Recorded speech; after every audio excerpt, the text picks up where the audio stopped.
Bom dia, bom dia.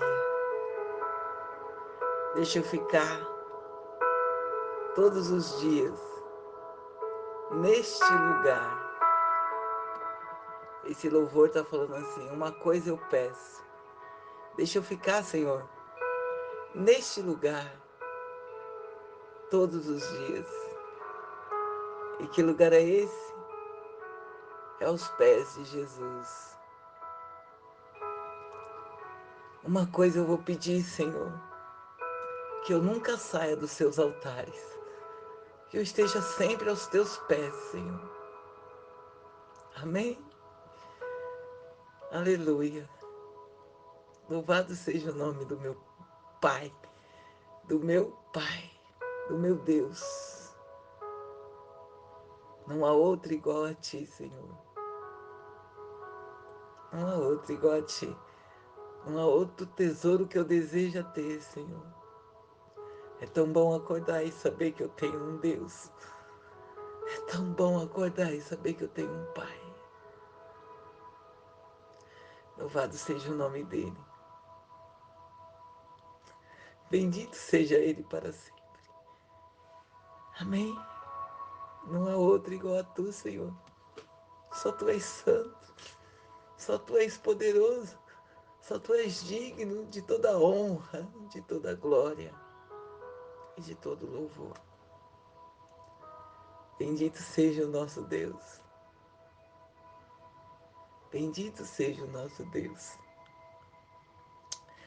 Hoje, meus queridos, eu gostaria de estar, né, ministrando, se a palavra certa fosse aconselhar, aconselhando, a nos espelharmos na vida de um discípulo que, mesmo andando com Jesus, demorou um tempo para se adaptar, para largar os velhos hábitos, os pecados e a vã maneira de viver. Aliás, o título hoje seria A Vã Maneira de Viver. A forma de como nós vivíamos antes de conhecer essa palavra. É o apóstolo Pedro. Se a gente pudesse se comparar com algum dos apóstolos, com alguns dos discípulos de Jesus, eu adoraria ser como Paulo, que nem caminhou com Jesus, mas tinha um caráter assim extraordinário, né? Tinha uma verdade, tinha uma certeza, tinha uma sabedoria. Mas infelizmente, o nosso DNA tá em Pedro. Aquele discípulo que na mesma hora a fé dele era suficiente para andar sobre as águas, negava Cristo. Sabe, altos e baixos? Sabe, decisões acertadas e decisões erradas? É assim.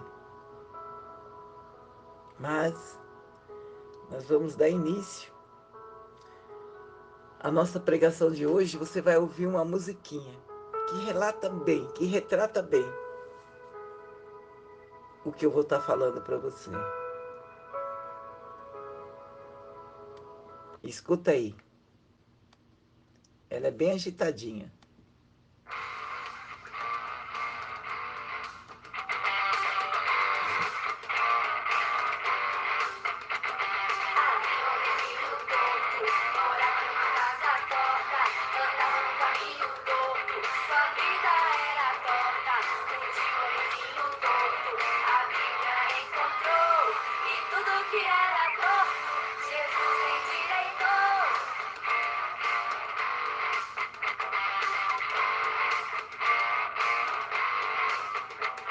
Havia um vizinho torto, morava numa casa torta, andava no caminho torto.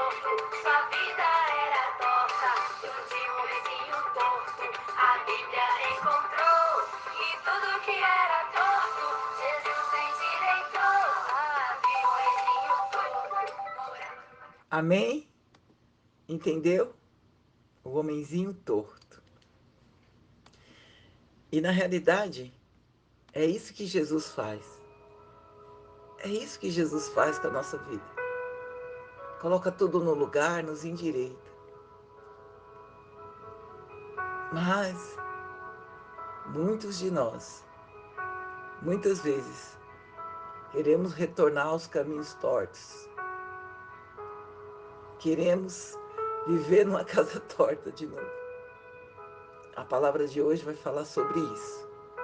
Então presta atenção, porque pessoas salvas, pessoas convertidas, brilham, transformam, mudam os ambientes. Eu não sei se você está me entendendo, mas você vai entender com a pregação. Eu gostaria que você abrisse a sua Bíblia ou anotasse, eu não sei, em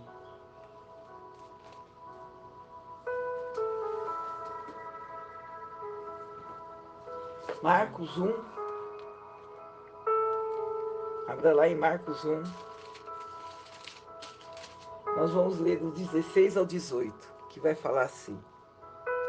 E andando junto ao mar da Galileia, ele viu Simão e André, seu irmão, que lançavam as redes sobre o mar, pois eles eram pescadores. E Jesus lhes disse, vinde após mim, e eu vos farei pescadores de homens. E logo deixando suas redes, o seguiram. Amém? Só até aqui. Pedro era um desses pescadores. Simão e Pedro é o mesmo nome. E nós vamos estar falando aqui sobre Pedro. Ele era um pescador. Ele era um homem que vivia da pesca. E o seu irmão André. Eles foram um dos primeiros discípulos a ser chamado por Cristo. Cristo havia saído do deserto, lembra? Tentado por Satanás. E ele resolveu formar a equipe dele. Ele resolveu formar o grupo com quem ele ia se aliançar para resgatar o mundo. E os primeiros a ser chamados foi Simão, também chamado de Pedro, e o seu irmão. A Bíblia nos relata que Pedro era casado. Sabe por quê? Porque lá em Marcos 1:3, relata que certo dia Jesus foi indo à casa da sogra de Pedro, a encontrou enferma sobre uma cama, com febre alta. O Senhor a curou e ela se levantou para servi-los. Pedro, é algumas características desse Pedro, tá? Ele possuía uma educação limitada. Ele tinha dificuldade até para falar, para se expressar. Diz que ele falava um aramaico forte, tipo sotaque, sabe? E diz que ele falava também um pouquinho de grego, porque como ele era vendedor, provavelmente ele ficava ali no porto e vendia para todo tipo de pessoas, ele falava um pouquinho, arrastava um pouquinho o grego, devido à profissão dele. Pedro, Cefas, Simão ou Simeão, muitas vezes você vai encontrar esses nomes para Pedro. Em algumas narrativas ele está como Pedro, em outras ele está como Cefas, em outras ele está como Simão e em outras Simeão. É o mesmo Pedro.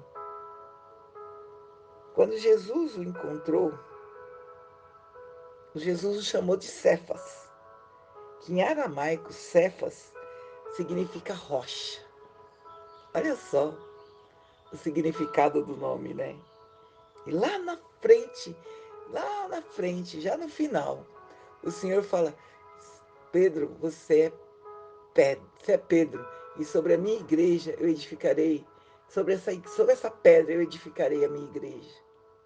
Mas um dia a gente vai pregar sobre isso, né?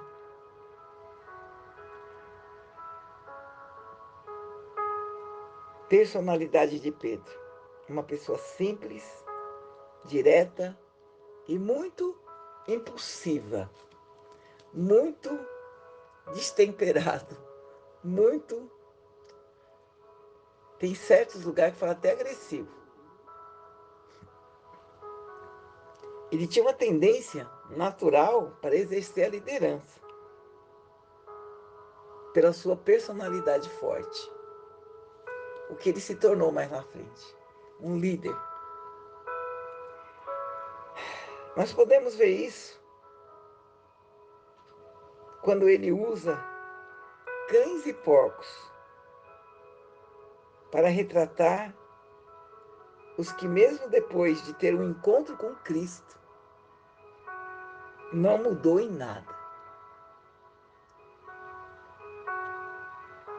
Continua da mesma forma e ainda volta a fazer as mesmas práticas. Ou seja, pessoas que ainda voltam à vã maneira de viver. Ele não tinha meias palavras para dizer: ô meu irmão, você voltou a fazer o mesmo pecado, você caiu na mesma cilada. E você vai ver isso se você abrir lá em 2 Pedro 2. Ele é direto, ele é objetivo, ele é certeiro. Ele não tem meias palavras. Abra lá em 2 Pedro 2, no versículo 22. Ele fala assim, meus irmãos, olha só. Desse modo sobreveio-lhes que por um verdadeiro provérbio que se diz, para as pessoas que já estão na igreja, que já receberam a Cristo, que já se batizaram e volta a fazer as mesmas coisas. Ele vai e fala assim: o cão voltou ao seu próprio vômito e a porca lavada ao coxo de lama. Que palavra forte, né? Forte. Para dizer, você caiu de novo, você pecou de novo, você voltou ao seu vômito. E ele está falando muitas vezes de nós, que mesmo estando em uma nova vida, em uma nova maneira de viver, de pensar, de agir, ele está falando de nós que fomos resgatados do mundo das trevas, da lama, do pecado e trazido para a maravilhosa luz. Imagine uma porquinha toda suja. Você tira ela da lama, você dá um banho, você passa shampoo, você passa creme, você perfuma, você, você deixa ela, você insere ela nesse ambiente cristão, um ambiente de glória, de palavras, de equilíbrio, mas que na primeira oportunidade que ela tem, quando ela vê a lama, ela sai correndo e volta para se sujar, para se esbaldear no pecado. Às vezes, a gente se sente assim como líder, sabe? A gente chama as pessoas, a gente cuida das pessoas, a gente dá um banho, limpa, perfuma. E quando a gente menos espera, a pessoa voltou ao pecado, ao vômito, à lama. Eu sei que a palavra é pesada, mas ela é uma advertência para nós. Nós que estamos em pé, cuidado para que nós não caiamos. Cuidado para que a gente não se desvie. Porque desviar é muito fácil. Cair é muito fácil. Vocês devem conhecer várias pessoas assim, que já estiveram na igreja, que deram um testemunho forte, e não muito tempo depois, você voltou a encontrá-la no mundo novamente.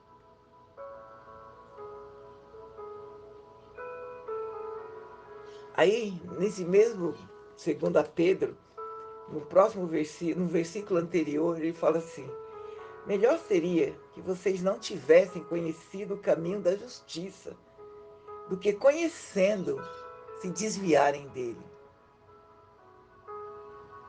Melhor seria vocês não terem conhecido a Jesus, não terem ido à igreja.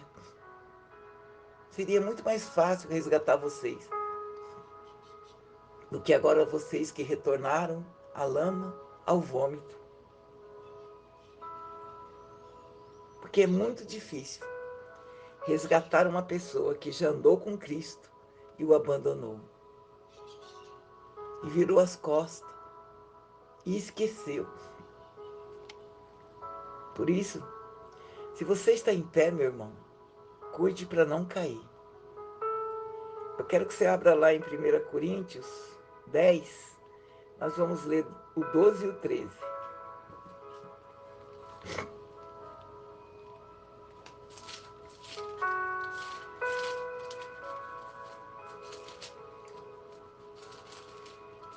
1 Coríntios 10, o 12 e o 13 vai falar assim: aquele que está em pé, que cuida para que não lhe caia. Não veio sobre vós tentação senão humana, mas fiel é Deus, que não vos deixará tentar acima do que podeis. Antes, a tentação dará também o escape, para que possais suportar. Então, essa história de que o pecado é mais forte do que eu, a tentação é mais forte do que eu, meu filho, a tentação vem porque você cria ela na tua mente. Minha filha, a tentação vem porque você dá espaço para ela. Mas aqui está falando que Deus não vai te dar tentação sobre-humana que você não possa resistir. Então tá fora essa desculpa, tá fora. Amém? Em 1 Coríntios 3, abra lá.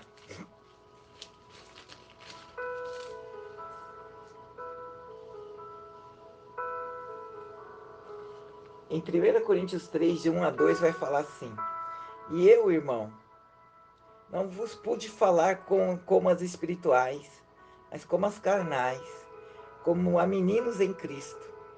Com leite vos criei, e não com manjar, porque ainda não podeis, nem tampouco ainda agora podeis. Aqui o apóstolo Paulo, ele está falando como carnais. Ou seja, pessoas que ele acha que já devia ter mudado o comportamento, ter mudado a maneira de falar, ter mudado a maneira de pensar, ter mudado a forma de falar. Mas ainda estão apresentando o comportamento de pessoas que não conhecem a Cristo. Invejas, divisões, dissensões, imoralidades, dando vazão para o pecado e não para a santidade. A essa altura, deveriam ter pecados que não poderiam estar mais praticando. Mas quando se abre a porta, a porquinha sai correndo. Ao ver a lama, se lambuza de novo. Misericórdia. Misericórdia. Tem pessoas que são mestres em dizer que eu não sei o que me aconteceu, não sei o que me deu. De repente eu estava fazendo as mesmas coisas. De repente eu estava falando o mesmo palavrão. De repente eu estava com o mesmo pensamento ilícito.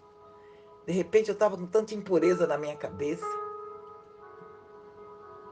Em Hebreus 5, 12, vai falar assim: Porque devendo já ser mestre pelo tempo, ainda necessitais de que vos torne a ensinar quais sejam os primeiros rudimentos da palavra de Deus. E vós haveis feito, tais que necessitais de leite, e não de sólido mantimento. Paulo estava falando aqui, olha, já era para vocês serem mestres nisso. Já era para vocês saberem o que vocês não devem fazer, o que vocês não devem pensar, o que vocês não devem praticar. Mas vocês necessitam que eu tenha que ensinar para vocês de novo os rudimentos da lei. Eu tenho que ficar falando para vocês todas as vezes o que vocês não devem fazer. Por isso que eu tenho que falar com vocês como se fosse criança. O alimento que eu estou dando para vocês é leite ralo, ao invés de um mantimento sólido. Vocês estão sendo preparados para serem um reverencial na casa de vocês. Não envergonhem o nome de Cristo. Vocês foram para a igreja. Vocês falaram que era nova criatura em Cristo. E continuam praticando a mesma coisa. Por favor, não sejam testemunha de Cristo assim. A ira que existia dentro de você ainda continua. A mentira ainda continua. A inveja, as divisões.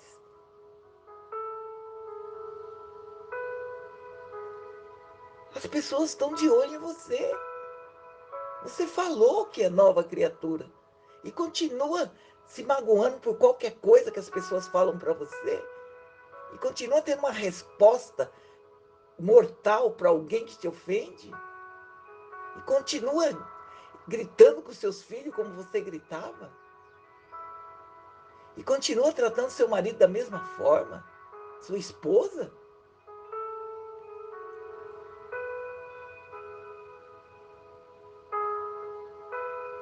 E tem pessoas que é engraçado, né?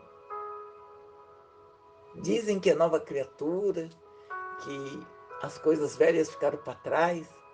E eu quero dar um conselho para você.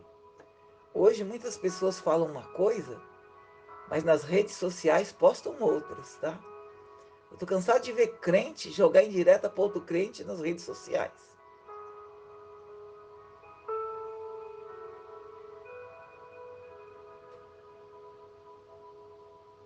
Vocês precisam entender o que é viver em santidade o tempo todo.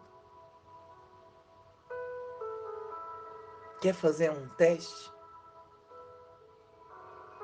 Pergunte dentro da tua casa se eles viram mudança em você. Se a resposta for sim, parabéns. Se a resposta for não, misericórdia. A palavra conversão, meus irmãos, quer dizer mudar a rota, mudar o caminho, mudar o comportamento, mudar a forma de ser. Eu quero que você abra lá em Marcos 1, 16 e 18. Novamente. Marcos 1, 16 e 18. Fala assim: E andando junto ao mar da Galileia, viu Simão Pedro, seu irmão, que lançava a rede porque eles eram pescador. E Jesus lhe disse: Vinde após mim, e eu vos farei que vocês sejam pescadores de homens. Eles eram pescadores. E Jesus veio até ele e disse: Eu vos fareis pescadores de homens. Você entendeu? A vida deles estava correndo normalmente, como a minha e a tua. E de repente, quando o Senhor entrou na vida deles, você acha que Jesus do nada olhou para aqueles pescadores ali? Quantas pessoas, quantos pescadores vocês acham que tinha ali à beira-mar? Que tinham pescado a noite inteira e que estavam ali lavando as suas redes. milhares e milhares. E o Senhor chegou naquele barco e falou: olha, vocês são meus, eu vos escolhi, vocês vêm comigo. E Jesus foi o ponto de transformação, de mutação na história de Pedro. Eu tenho toda certeza que Jesus foi o meu ponto de mutação, que foi Ele que me transformou. Eu tenho tanta certeza disso, que se eu perguntar para as pessoas quem era Fátima antes de Jesus e a Fátima depois de Jesus, eles vão dizer a outra pessoa. Mutação, ato ou efeito de mudar, alteração, modificação, muda-se, muda-se, muda-se.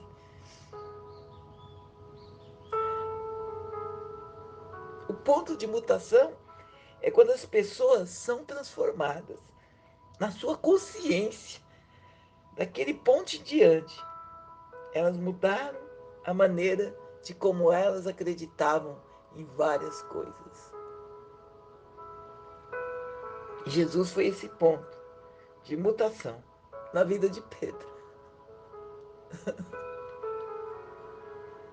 para ele se transformar em um pescador de homens. Eu te farei, eu entrarei na sua vida para te tornar meu discípulo. E agora a gente vai ver alguns pontos que podem paralisar e deixar de crescer e ser transformados. Primeiro, a falta de um ambiente de graça e de misericórdia. Ambiente de graça e de misericórdia. É nesse ambiente que eu quero estar. É esse ambiente que eu não quero sair mais.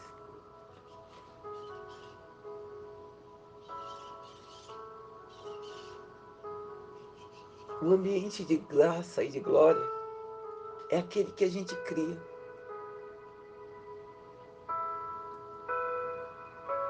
É aquele que a gente faz. E muitas igrejas, eu estou falando de igrejas agora, tá? Quando um membro, quando um discípulo erra, quando um discípulo cai, ao invés de pegar, abraçar, trazer de volta, ministrar, eles aplicam castigo e muitas vezes até expulsa da igreja. Eu quero te dizer que você está numa igreja que, se por acaso você cair, ninguém vai te condenar. Pelo contrário, nós vamos criar um ambiente de graça, de glória, para te receber de novo. E muitas vezes nós tiramos esse ambiente de graça e de glória sobre a nossa vida mesmo. E quando a gente dá o primeiro escorregão, a gente começa a achar que não é mais digno. Não, meu irmão, escorregar nós vamos, pecar nós vamos. Mas a gente tem que ter a consciência de saber que a gente tem um Deus misericordioso, que não vai nos julgar. Deus não é homem, Deus não nos julga, Deus não aponta. Deus nos pega de volta, nos lava, nos limpa, nos perfuma e fala: fica aqui, não vai mais para fora não, não vai embora. Então, esforça-te para não cair, para não pecar. Mas se você pecar, saiba que a igreja vai ter sempre um ambiente de misericórdia e de graça para te esperar. Do mesmo jeito que você tem misericórdia nas suas fraquezas, o seu irmão também. Sabe o dedo acusador das pessoas? Sabe o peso que as pessoas ainda colocam nas pessoas que caíram? Toma cuidado, porque da mesma forma que você julgar, você vai ser julgado.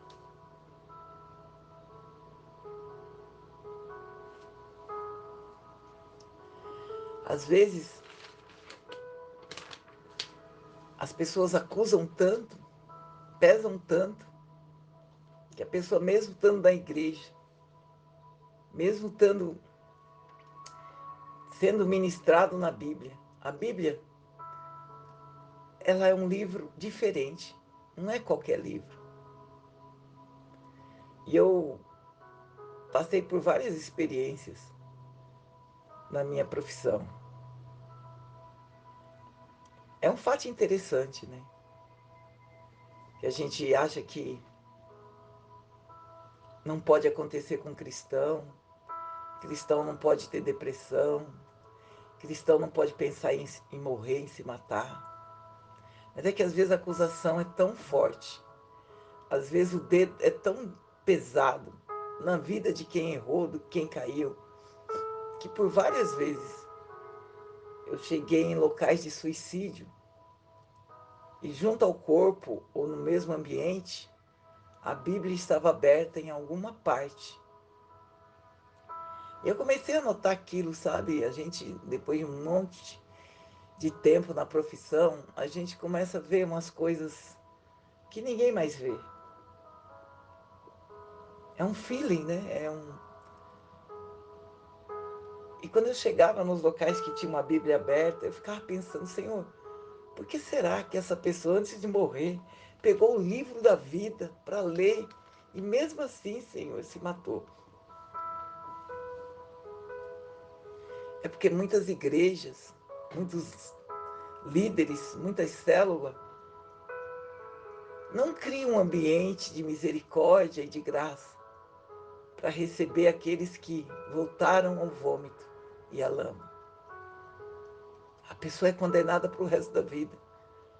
E às vezes, se tinha algum familiar e eu sentia no meu coração de perguntar se aquela pessoa frequentava alguma igreja, muitas vezes eu vi relato. Ele tinha saído, voltou, estava indo bem para a igreja. Ou então era um pastor, ou então era um líder. Mas não sei por que ele fez isso. Cuidado, para não pesar o dedo sobre as pessoas e nem sobre a sua própria vida. Cuidado, que a misericórdia de Deus, ela se renova a cada manhã sobre a minha e sobre a tua vida. Ele ama o pecador e abomina o pecado. A igreja, a célula, tem que ser um lugar de bênção. Vamos falar sobre o pecado, sim, mas vamos dizer da misericórdia sobre o nosso pecado. A igreja e a célula tem que ser um lugar para se fechar a ferida, não para se abrir. Segundo, o falso sentimento de santidade. Aquela pessoa que tudo que ela faz é melhor. Ela canta até melhor que o louvor, que os levitas. Ela prega até melhor que o pastor. Ela vê pecado em tudo e em todos, menos nela. Tem pessoas assim da igreja, que só tem um olho crítico. A igreja perfeita, eu vou dizer para você, não existe. E se existir, você entra nela, você vai estragar, porque você não é perfeito. Entendeu? Eu costumo dizer que a igreja é um hospital. Tem pessoas em vários níveis da enfermidade. Uns na UTI, uns no quarto, uns para ter alta, uns tem alta e volta. É um lugar de cura. Lembra do publicano e do pecador lá, que subiram o templo para orar? O publicano batia no peito, dizia assim, eu sou um homem do bem, eu jejuo 3 vezes na semana, eu dou dízimo de tudo, eu não mato, eu não roubo, eu não sou que nem esse pecador aí. E apontava para o pecador. Oh, meu Deus, como é difícil, né?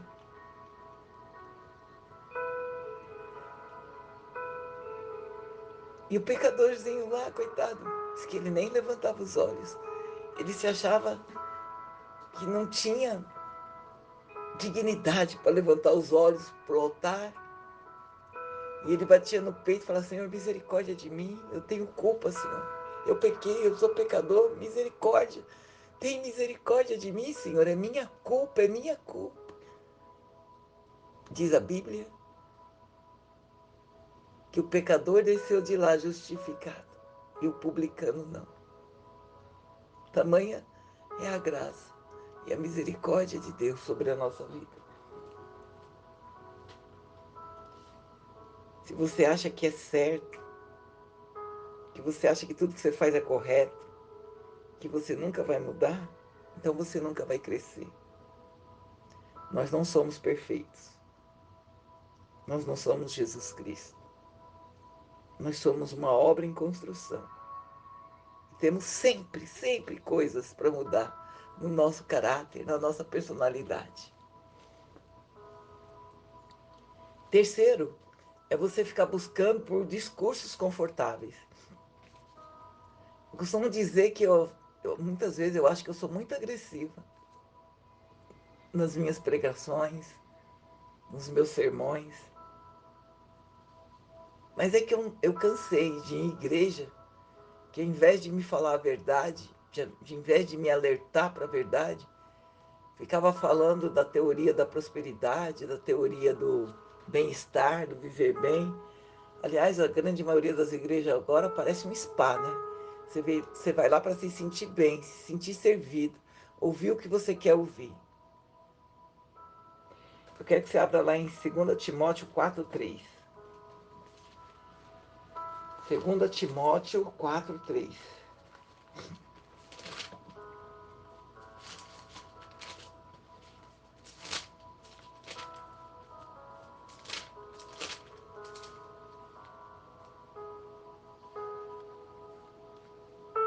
Vai falar assim: porque virá tempos em que não sofrerão a sã doutrina, mas tendo comichões nos ouvidos, amontoarão para si doutores conforme as suas próprias concupiscências. Virá tempo em que vocês não vão querer ouvir a vã doutrina. Vocês vão ter comichão nos ouvidos para ir atrás de mestres que falam o que vocês querem ouvir. Você já viu pessoas que vivem mudando de igreja, de ministério? São pessoas que querem ouvir um discurso confortável. Não querem ser confrontadas nas suas fraquezas, nas suas falhas. E quando o pastor fala do púlpito alguma coisa que serve como carapuça, ela começa a achar que alguém falou para o pastor o que ela estava fazendo. E faz biquinho e muda de igreja. Eu já fui em igreja que parece que o pastor conhecia a minha vida do começo ao fim. E falou, e eu saí daquele discurso desconfortável. Mas eu mudei. Eu saí do discurso, eu saí do culto pesada. Porque ele colocou o dedo na minha ferida. Porque ele mostrou onde eu estava errando. Aquilo que eu achava que era normal.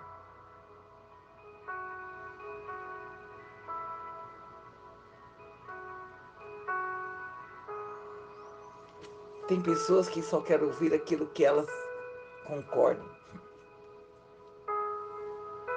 Sabe Pedro, aquele que a gente começou a falar lá no começo? Quando Jesus juntou os discípulos para anunciar que era necessário que ele padecesse, fosse preso, padecesse, morresse e ressuscitasse, quando ele vai anunciar sua crucificação e morte. Em Mateus 16:2, Pedro, né, aquele discípulo que caminhava com Jesus, que Jesus vivia anunciando o que ele faria, chamou Jesus de canto e o repreendeu. Mestre, tem compaixão de você mesmo, mestre. De modo algum acontecerá isso contigo. Pedro não queria ouvir as coisas tristes, as coisas ruins que iriam acontecer. Pedro estava como esses falsos profetas aí, que fica te prometendo uma vida de Alice nos País das Maravilhas, dos viveram felizes para sempre, que depois que eu entrei nessa igreja, minha vida mudou, hoje eu sou... Meu irmão, o caminho do cristão é pesado. O caminho do cristão é de dificuldade. Eu nunca vou te falar isso, mas eu vou te dizer que a forma que você vai ver o que está acontecendo no mundo vai ser tão diferente. Você vai estar tão fortalecido num Deus que tudo pode. Porque Ele falou que no mundo nós teríamos aflições. E eu não vou falar o contrário. Mas que é para você ter bom ânimo. Porque Ele vai estar com você todos os dias. Todos os dias. Todos os dias Ele vai estar com você. Até o final dos séculos. Aleluia. Quando eu sei que Ele está comigo na minha tempestade, eu fico calmo. Quando eu sei que Ele está comigo na minha dificuldade, eu relaxo. Quando eu sei que Ele está comigo no meu diagnóstico, eu creio. Eu creio. Tem pessoas que querem a igreja que só falam coisas boas. Viagem, enriquecimento, qualidade de vida. É como eu falei, é quase um spa, né? E quando a gente toca na ferida, arrependei-vos, o reino está próximo. Muda de atitude, muda de coração. Elas vão embora para um lugar onde o discurso é menos pesado.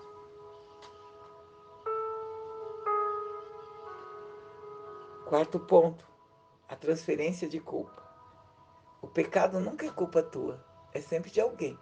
É sempre o ambiente, é sempre de alguma pessoa, nunca é tu. Desde o princípio foi assim, lembra? Lá no Éden, quando eles comeram da fruta do bem e do mal, e o Senhor desce para falar com eles, o que eles fazem? Se escondem.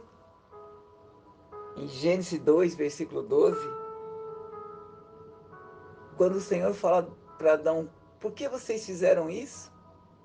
Ele vai e fala assim, a mulher que me deste por companheira, sabe? Aquela mulher que o Senhor formou para mim, então, ela me deu da árvore. Foi ela que me trouxe e eu comi. Ah, eu adulterei porque aquela mulher me seduziu tanto. Ela se vestia para matar. E todo dia eu a via passar e aquilo lá mexia comigo. Tinha comichão. Então, eu adulterei porque ele era meu chefe, ele me seduziu, eu fiquei com medo de perder o emprego.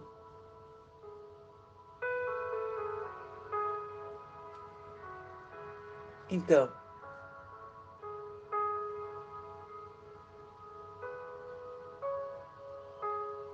eu caí no pecado porque a minha namorada me seduziu,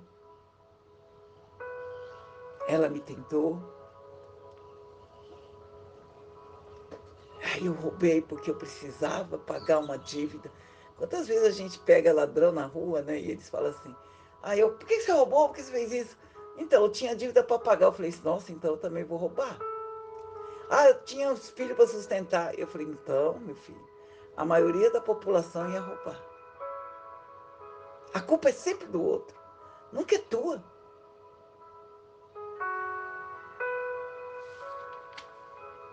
Ou então quem fez pecar foi o demônio. Não. Não joga tudo na conta dele, não. Tem conta que é tua. Você quis, você desejou, você fez. Assume minha culpa, minha máxima culpa. Quinto, orgulho de uma personalidade problemática. A pessoa tem orgulho de ser como ela é. Tipo, Eu sou nervoso mesmo e eu não vou mudar. Pessoas que dizem, eu não levo desaforo para casa, eu não engulo sapo. Eu conheço um monte de gente que tem esse discurso. Eu era uma que não levava desaforo para casa, que não engolia sapo. Me encarou? Eu estou perguntando o que é, o que foi, por que é. Tem gente que ser barraqueira é o que define. É o que define a pessoa. Esquece que um dos frutos do espírito é o autocontrole, é o domínio próprio. Como é difícil manter o autocontrole e o domínio próprio, sendo injustiçado, sendo acusado, sendo escorraçado.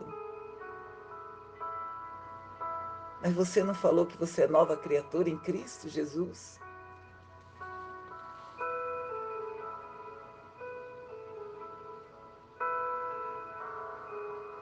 Então você tem que mudar.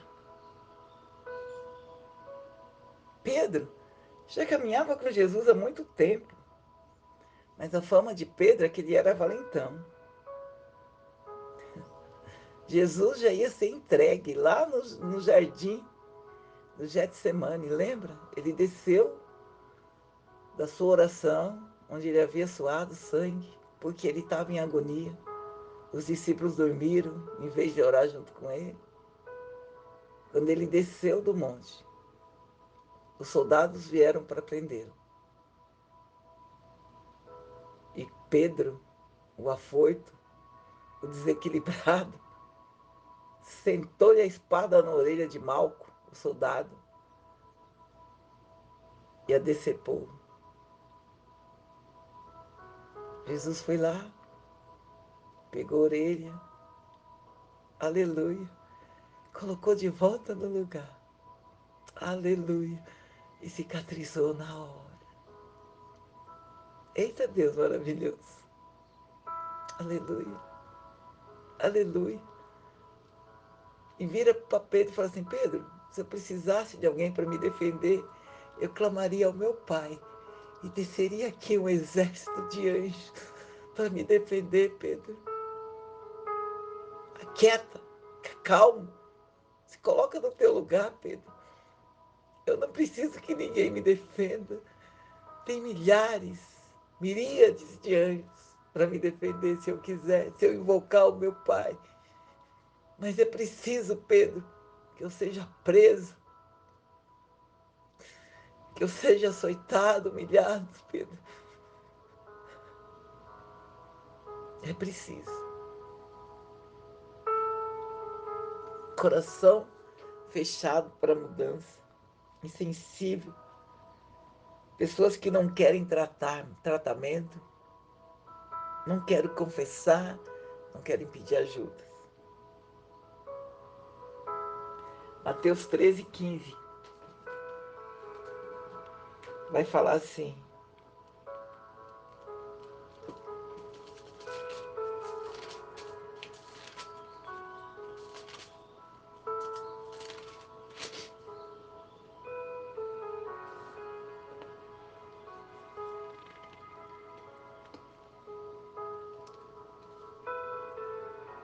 Mateus 13:15.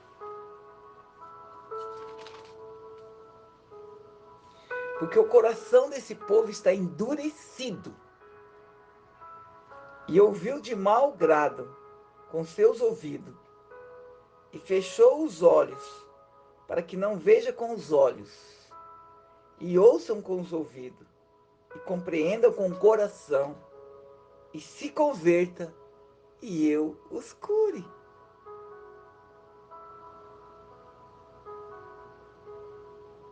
O coração está endurecido, o que ouviu, ouviu de mau grado, fechou seus olhos, fechou seus ouvidos, para não se compreender. Mas se você abrir o seu coração, destapar os seus ouvidos e abrir os teus olhos, você vai se converter de verdade. E eu vou curá-los. Jesus é a ponte da transformação. E ele diz, eu posso converter. Eu posso curar. Contando que os seus ouvidos estejam abertos. Que os teus olhos estejam vendo. Que seu coração esteja preparado para receber essa palavra. Porque se você ver, se você ouvir, se você abrir o coração, você será curado. Tem gente que tem pecado de estimação e não quer mexer. Deixa quieto. Ninguém sabe mesmo, está escondido. Será mesmo? Eu quero te dar uma péssima notícia. De Deus ninguém esconde nada. Tudo que você faz no secreto, Ele vê a luz do dia. Vícios como de pornografia, sexo fora do casamento, homossexualidade, masturbação, tudo isso você não pode esconder do seu Deus. Estas ligações com esses pecados te impedem de subir os degraus. Nós precisamos ser podados para crescer, para frutificar mais. O Evangelho é sempre comprometido com a frutificação. Nós vamos ler mais 2 versículos e já estamos acabando. Hebreus 12. Abra lá em Hebreus 12.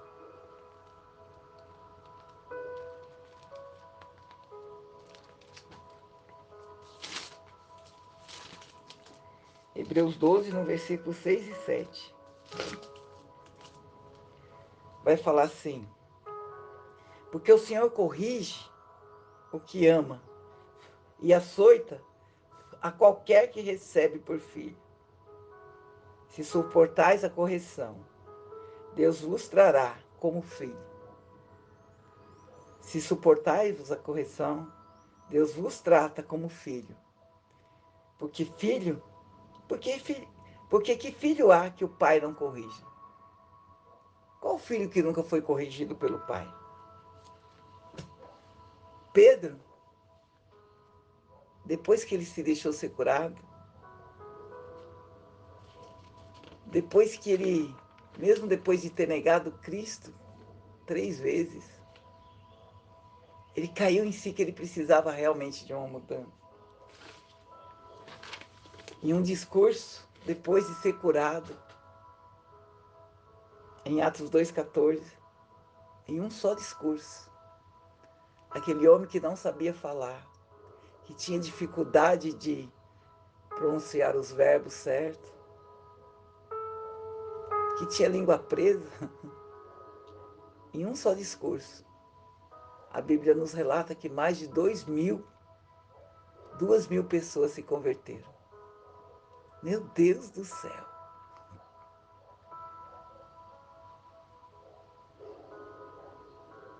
Diz que o discurso dele foi tão eloquente que os principais da sinagoga queriam saber quem era aquele homem. Não podia ser aquele Pedro, aquele pescador violento, aquela pessoa sem controle, não podia ser. Ali ele estava usando palavras que rebuscada, estava usando com uma autoridade, com uma ousadia, a tal ponto das pessoas virem a transformação da vida dele. Se alguém que conhecia Pedro lá na beira do mar, o visse em cima de um púlpito, em cima de uma montanha, pregando daquele jeito, falava, não, esse não é o Pedro, não é possível. Aleluia. A vã maneira de viver de Pedro ficou no passado. E diz quando ele terminou esse discurso, ele não precisou fazer apelo. As pessoas iam até ele e falavam, Pedro, o que eu preciso fazer para ser salvo, Pedro? Pedro, fala para nós, meu irmão, eu preciso desse caminho, eu preciso dessa verdade, eu preciso dessa vida. Aleluia. Pedro fala, arrependa-se. batize-se e pregue o Evangelho. Aleluia. Abandone a vã maneira de viver. Esse Pedro, agora, era aquele que as pessoas colocavam os doentes à beira do caminho, para que a sombra de Pedro os curasse. O Pedro orgulhoso, o Pedro soberbo, o Pedro desequilibrado, não existia mais. Pedro agora tinha consciência de quem ele era em Cristo e de quem Cristo era na vida dele. A tal ponto de quando ele foi condenado à morte, e morte de cruz, esse Pedro vira para os seus algozes e diz assim: morte de cruz não. Como o meu Cristo, como o meu Senhor, como o meu Salvador morreu, não, eu não sou digno. Pode ser de cruz, mas me crucifiquem de cabeça para baixo, para que eu possa morrer para o Evangelho, para que eu possa morrer por tudo que eu acreditava que era verdadeiro, que eu acredito que é verdadeiro, por tudo aquilo que eu representei. Mas me crucifique de cabeça para baixo. O DNA de Pedro, muitas vezes, está em nós. Mas como Pedro mudou, nós também podemos mudar e abandonar a vã maneira de viver, em nome de Jesus. Bom dia, bom dia.